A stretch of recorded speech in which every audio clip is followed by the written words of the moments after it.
Today we're going to make a super cute, super quick little bird feeder that hangs. I thrifted this cute little teacup and saucer. How adorable is that? It's not an expensive one. I checked. So we are just simply going to glue these together.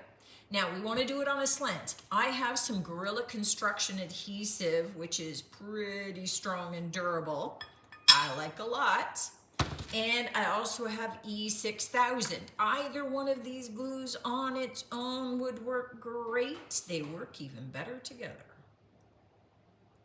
So we're just putting on a honking amount of glue, setting this on its side, making sure that our little handle is sticking up, and I just have a weight that's going to go in there to weight it down while it dries.